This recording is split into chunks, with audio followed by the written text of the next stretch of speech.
Welcome to the Minimalist Educator Podcast, a podcast about paring down to refocus on the purpose and priorities in our roles, with co-hosts and co-authors of the Minimalist Teacher Book, Tammy Borneman and Christine Arnold. In today's episode, Tammy and I discuss tips, tricks, and reflections for when you're decluttering your physical spaces. Our pare down pointers are around purposeful purchasing, as well as finding flexible uses for the objects you already have in your space. Hello, Christine. How are you today? I'm great, Tammy. How are you? I'm good. I'm excited to talk about today's topic in the podcast. Welcome, everyone, to the Minimalist Educator Podcast, where we talk about paring down so we can focus on purpose and priorities. Today, we are discussing decluttering physical spaces.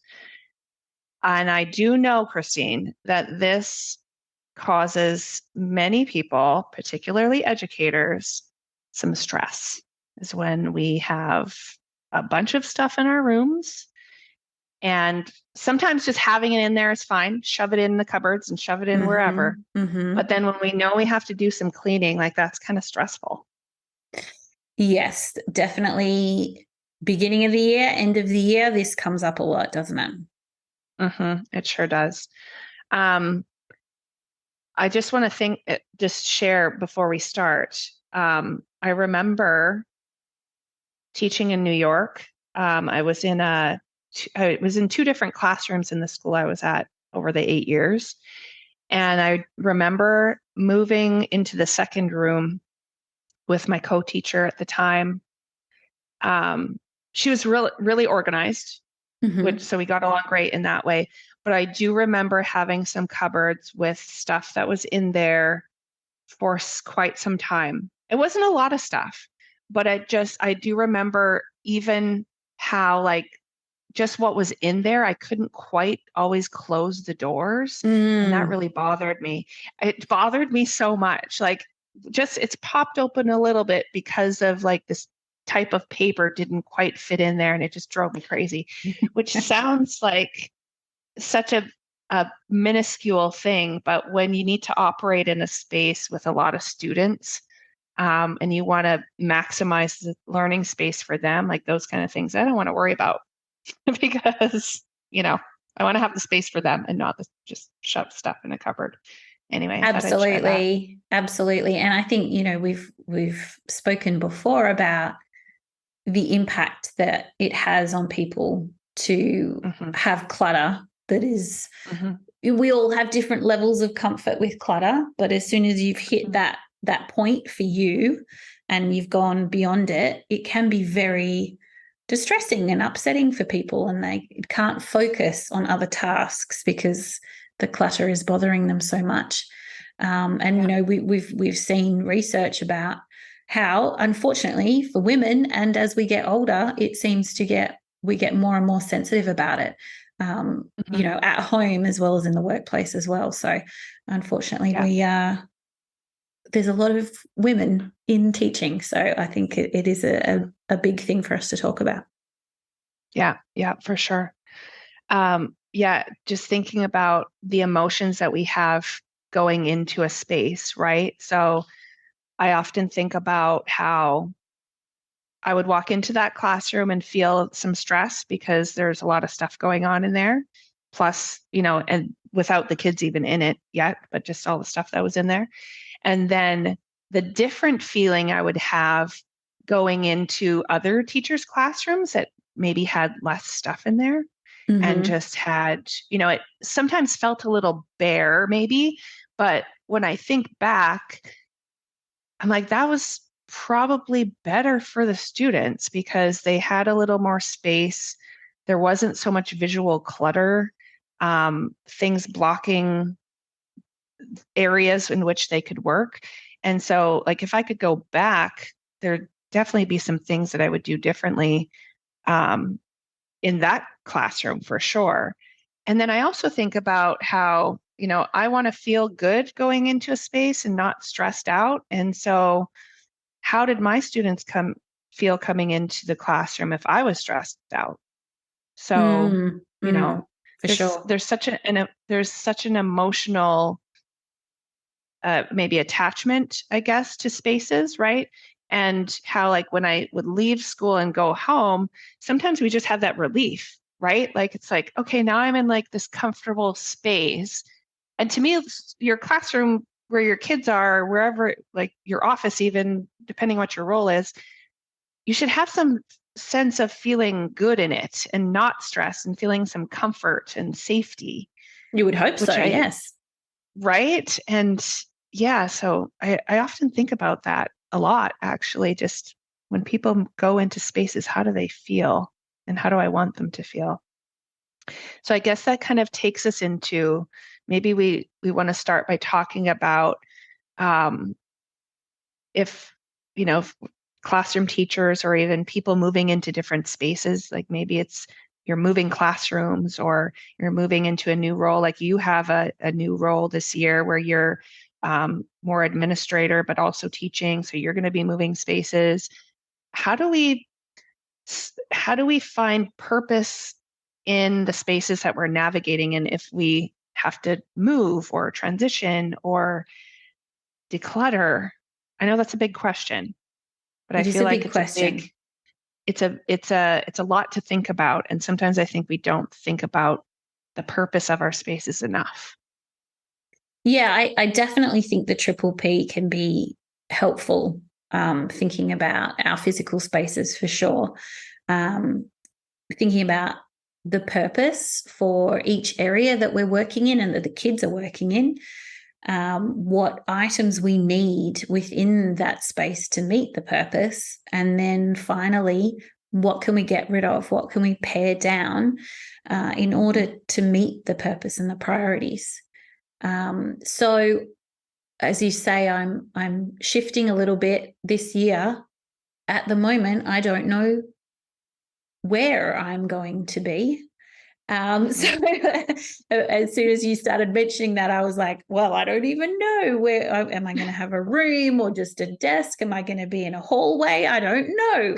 It's hard to envision at the moment, but I think when I do discover where I'm going to be, and within the classroom or the different areas that we're working, we want to start with what is the purpose of this area? What is this space going to be used primarily for? So, for example, with our roles, if we're moving around a little bit, you and I, our desk is going to be like a base camp, right? That's where we're going to house things, but it needs to be organized enough so that we can quickly find what we need to move to the next place that we need to be for our role. Would you agree with that? Mm-hmm. Yeah, I agree. In one of our previous episodes, I talked a little bit about the table that I set out each day when I'm at the school, and I pack it up, because I'm not there all the time. So I really do just keep the essentials with me. I have my laptop, my phone, all the drinks I need to drink for the day are there, and a clipboard, which is great because that's stuff I can easily move around with. I leave it there for the day, but then at the end of the day, I just pack it up and it's like I wasn't even there, which is great and not great, right? Because, it looks like I disappear, but I really do think about when I'm working in that spot, what my purpose is and what I do need, because I'm not always sitting there either. I'm in classrooms and, meeting with teachers and things like that. But it does help to just have those essentials with me. I don't need to bring with me a whole bunch of stuff. Yeah. So we can definitely think about the purpose. So for example, if we are in an elementary classroom, you might have your rug area, your mat area at the front. So really thinking about what are we going to use this space for? Is it for morning meetings? Is it for the lesson itself? Is this for collaborative time? Are the kids going to be able to do some independent reading here? What is the purpose of this area? What are the uses for it? And with that in mind, what are the priorities that need to be here? Does it need to be comfortable or does it just need to be open so the kids can move in and out of it with ease. And when we've considered that, what can we get rid of? What doesn't need to be here? So it sounds like for your workspace, there's not a lot that you need to pare down, Tammy. No. And I mean, that's at school, but at home, yes, a little different because there are some, there's stacks of books sometimes and like Post-its all over the place. But I do try to evaluate at the end of the day, which of these Post-its can I remove that I don't need to look at tomorrow anymore? Which books do I not need out? So I do try to do that evaluation at the end of like a work time or a work day, I'll call it, when I'm working from home. But I just thinking about the classrooms, this is an exercise that I'll often do, like when we have conference sessions around the book topic. And I've done this at school with the teachers too. I'll give them some pictures of different classroom spaces, and we'll talk about what are the teachers' priorities for that space. So, the purpose is established. It's a learning space, like it's for students of whatever level. But can you tell from just looking at it, the priorities that a teacher has for their learners? And it's really great to compile a list. So when we did this at the start of the school year, because we were, teachers were going to be setting up their classrooms, and we wanted to have some continuity between spaces as much as we could so that it could be learner centered. And that was what we said, every space has to be student centered. And how do we know that's a priority? Well, when you look in the space, you do have open space for kids to move about and go to collaborate on. So there's multiple rug spaces if you have enough room. There's, maybe little tables and chairs kind of in the periphery, but are movable. There's little table desks that kids can take to the rug if they don't need to sit at a table. One of the key things was that the space has flexibility so that the learners can find a spot that works for them when they're doing their work, whether it's independent or collaborative. And you can tell that in a room setup. And the materials that are out are the ones that will meet the needs for that time specific thing, right? So like you don't need all of your math manipulatives out all year long. You can rotate them. So, it's a lot of buckets sometimes when, especially with young learners, like we know as kids get a little older, we tend to remove some of those manipulatives, which is maybe okay, but also maybe not so great because we do have learners that need to manipulate and we should have that available. But they don't have to be out in the open, right? Like as long as the learners know where to access materials, then you can have them stored in a cupboard with a closed door, or you can take it out for that segment of time.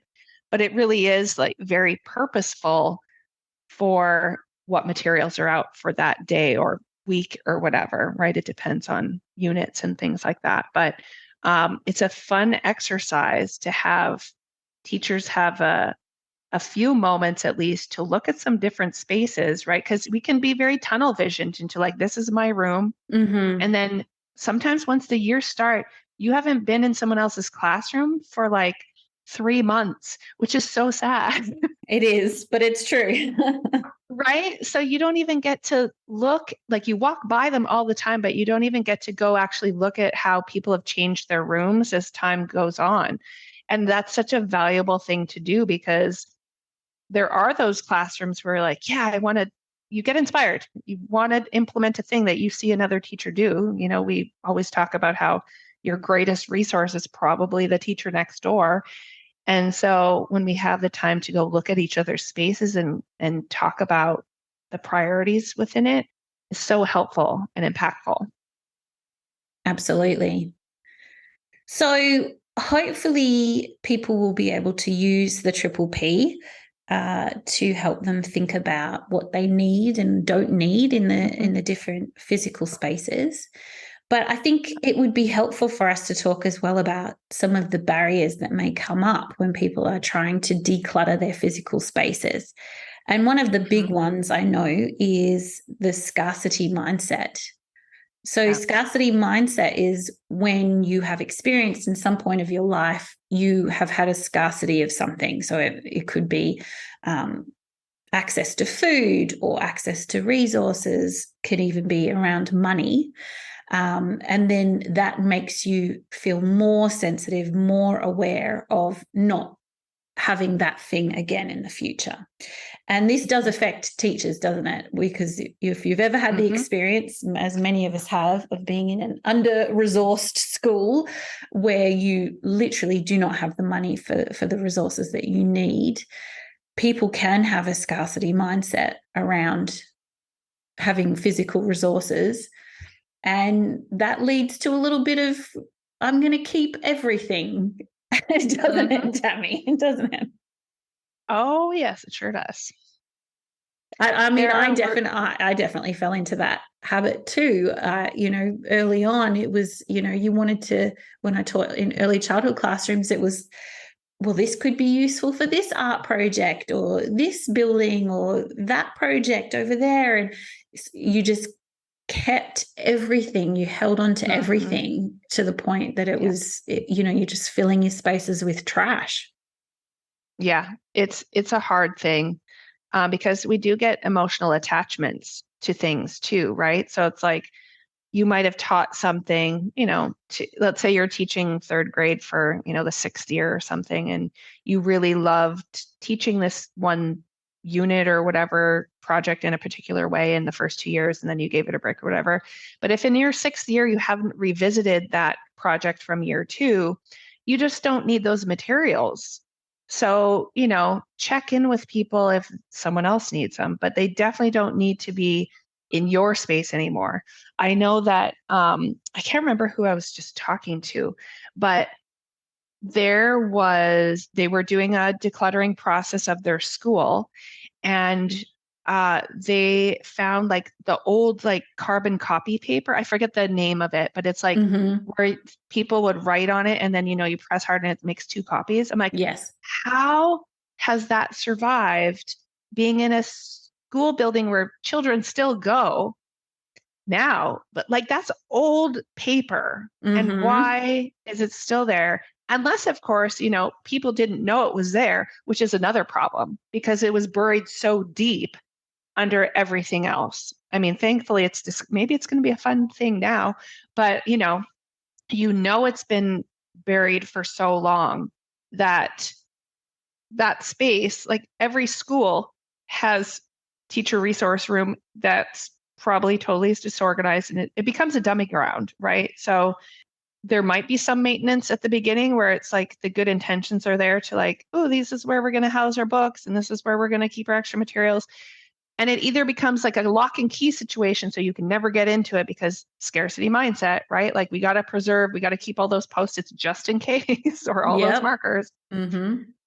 Or it just becomes totally disorganized and you can't find anything in there anyway. So no one wants to go in there. So yeah, it's kind of crazy.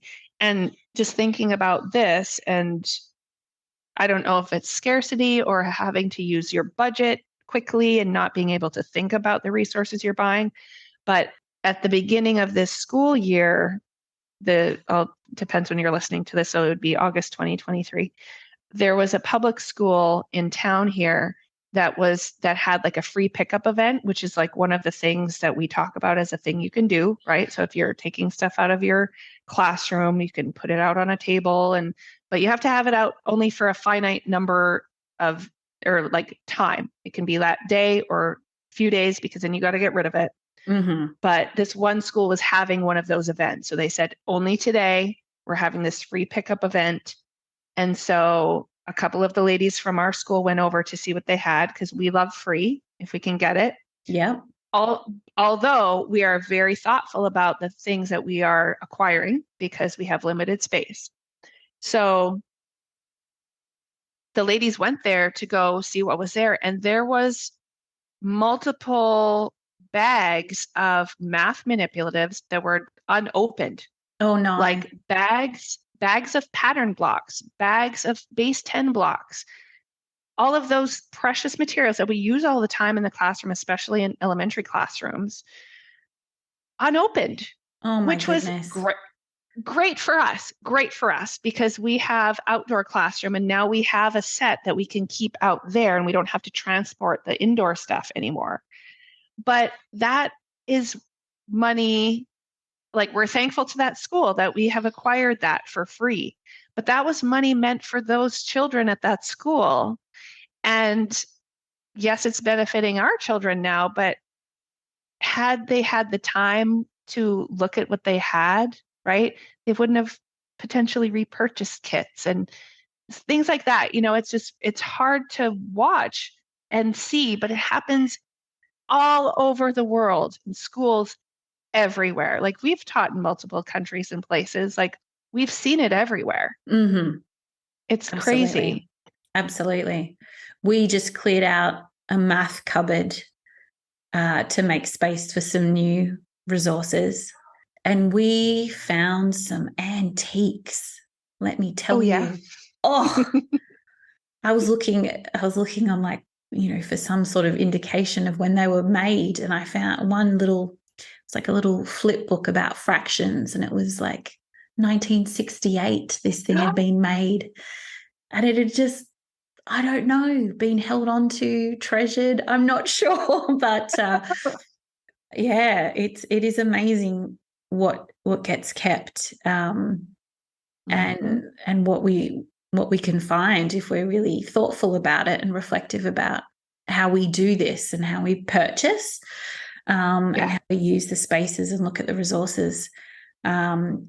So yeah, and I think that's a huge one as well that you've touched on briefly there, is after you go through the process of decluttering, how can we make sure that we don't just fill up the spaces again with more stuff, with more things?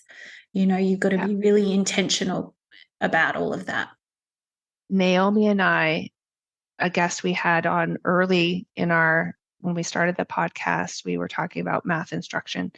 And, but she and I had started writing a bit on minimalism and universal design for learning. And we were looking at specifically colors.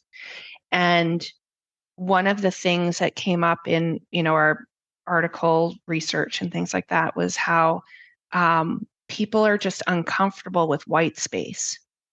Okay. So it might be literally like, there's no color. So it's just like a white wall or whatever. But I was thinking about white space as like, there's nothing on that shelf over there for a reason. So we just are so uncomfortable with having nothing there that we fill it with something. Like, if you think about, right, even at home, how many spots in your home are just have nothing on them? Or like, how many blank walls do we have? And I mean, I've been living in this house for over 2 years now. And I'm used to living in small spaces, small condos and apartments for a lot of years. And then moving to Hawaii, we moved into this house and like didn't fill it. Like, it's really freeing to like just be able to walk in the space and not have to navigate furniture. Like, there's no couch inside. And it's such a weird thing to talk to people about, but like, I don't have a couch in here. The couch is outside because I spend a lot of time sitting out there and it's covered.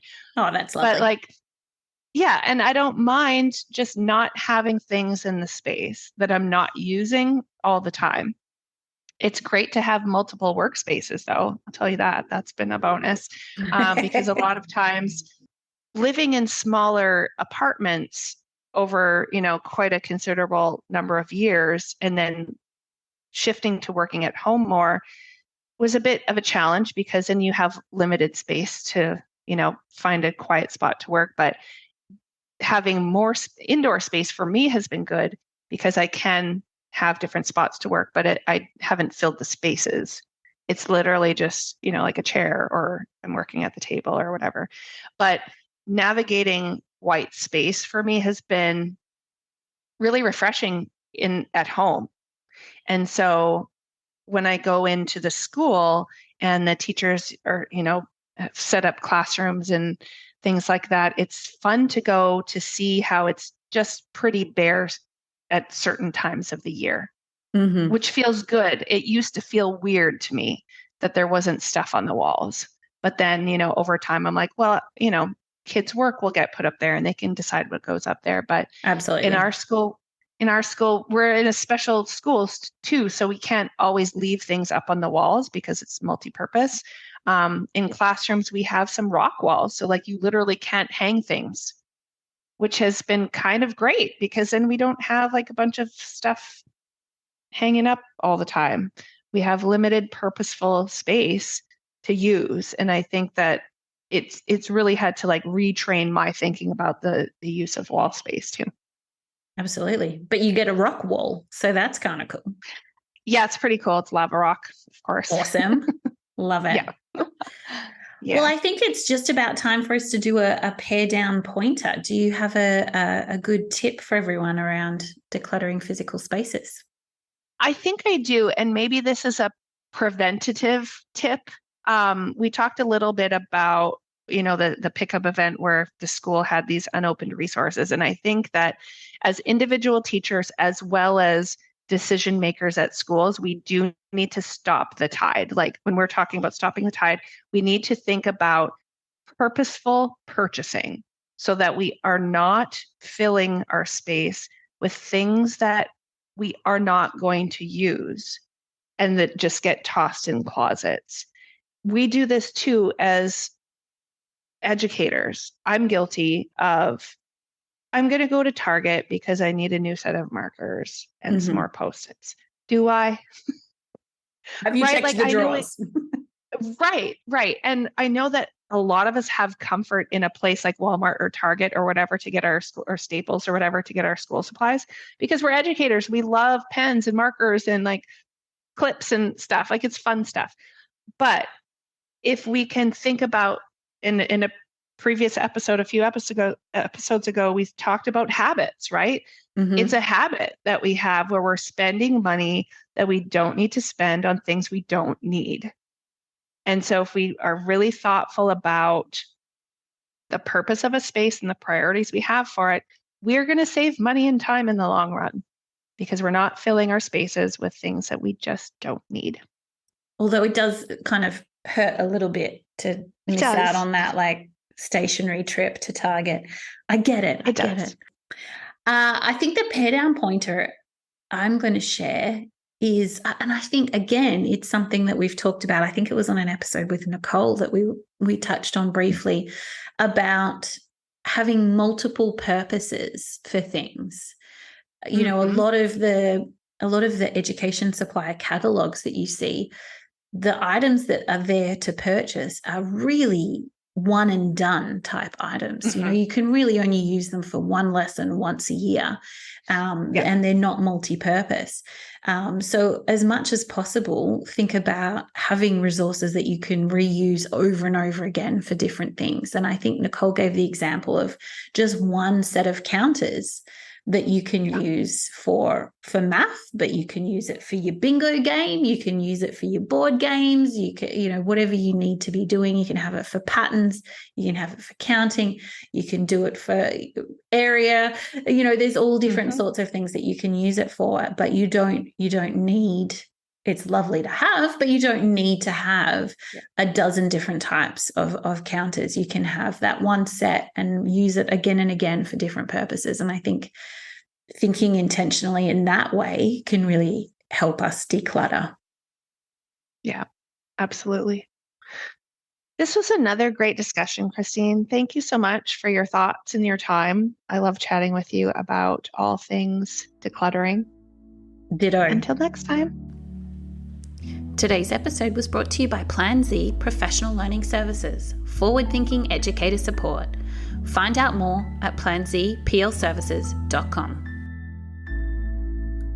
Be sure to join Tammy and Christine and guests for more episodes of the Minimalist Educator Podcast. They would love to hear about your journey with minimalism. Connect with them at PlanZPLS on Twitter or Instagram. The music for the podcast has been written and performed by Gaia Moretti.